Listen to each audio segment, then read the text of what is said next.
Gita arts బ్యానర్లో మగధీర తర్వాత నేను మళ్ళీ చేయలేదు. బహుశా అలాంటి కథ మాకు మళ్ళీ దొరకలేదు అనుకుంటా. సో ముందు థ్యాంక్స్ నేను ఎన్విఎన్ ప్రసాద్ గారికి చెప్పాలి. ఈ కథ నా దగ్గరికి తీసుకురావడం నాకు నచ్చి, అది అరవింద్ గారికి ఆయన కలిపి చేయడం. ఇద్దరు నాకు పాస్ట్లో మంచి హిట్లు ఇచ్చారు, రచ్చ అండ్ మగధీర. మళ్ళీ ఆ ఇద్దరు కాంబినేషన్లో చేయడం అనేది చాలా ఆనందంగా ఉంది. And the main person Surender Reddy గారు, ఆయనతో నేను చాలా ట్రావెల్ చేశాను. ఏ కథ చేద్దామని డిసైడ్ చేస్తూ ఉండగా ఈ కథ వచ్చినప్పుడు ఆయనకి చెప్పాను. ఫస్ట్ రియాక్షన్ అంత ఉత్సాహంగా లేదు, బికాజ్ ఏ డైరెక్టర్కి ఇంకో రీమేక్ చేయాలనే ఫస్ట్ ఆశ అలా ఉంటుంది, వాళ్ళ ఓన్ కథ చేయాలని ఉంటుంది. సో మన అందరి తరపున ఒక్కసారి సూరి గారికి థ్యాంక్స్ చెప్పాలి, చప్పట్లు కొట్టండి ఈ సబ్జెక్ట్ ఒప్పుకున్నందుకు. అండ్ నాకు తెలిసి తమిళ సినిమా కన్నా బాగా తీసి మనందరికీ ఇచ్చినందుకు thank you so much Suri గారు. అండ్ మిగతా నా కోస్టార్ రకుల్, మీరు చూసి ఉంటారు పరేషాను సాంగ్. ఆ సాంగ్లో నేను ఒక గెస్ట్ క్యారెక్టరు, ఆ అమ్మాయినే చాలా అందంగా చూపించారు. మిమ్మల్ని అందరినీ మనసులో పెట్టుకుని ఆ సాంగ్ తీసినట్టున్నారు.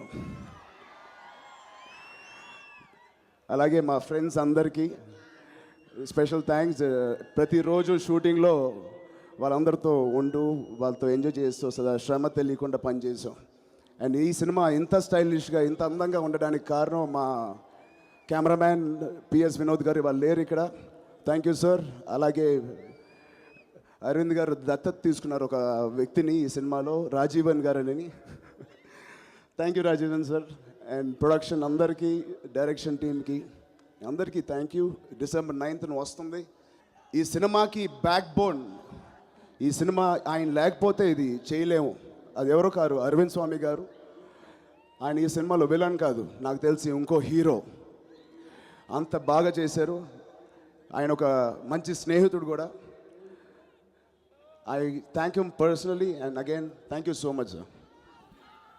అందరం అన్ని సినిమాలు కష్టపడే చేస్తాం, ఏది లోకుగా తీసుకుని లేకపోతే ఈజీగా తీసుకుని మాత్రం చేయం. ప్రతి యాక్టర్, ఇండస్ట్రీలో ఉన్న ప్రతి యాక్టర్ వాళ్ళ అభిమానుల్ని అలరించడానికి, వాళ్ళ నుంచి ఆదరణ పొందడానికి మేము అన్ని కష్టపడతాం. ఈ సినిమాకి నేనేం కొత్తగా కష్టపడలేదు.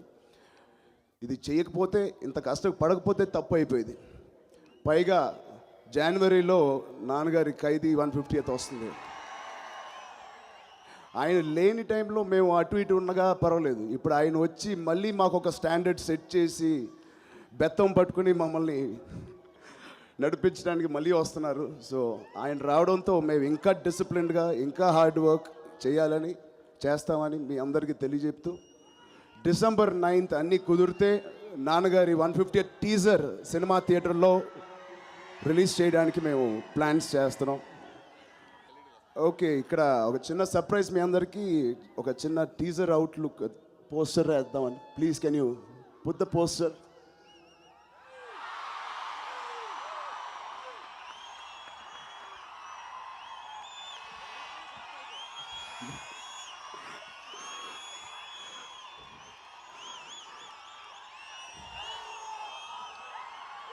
సో ఈ సినిమాకి ప్రొడ్యూసర్ అయినప్పటికీ ఈ సర్ప్రైజ్ వస్తుందని నాకే తెలియలేదు.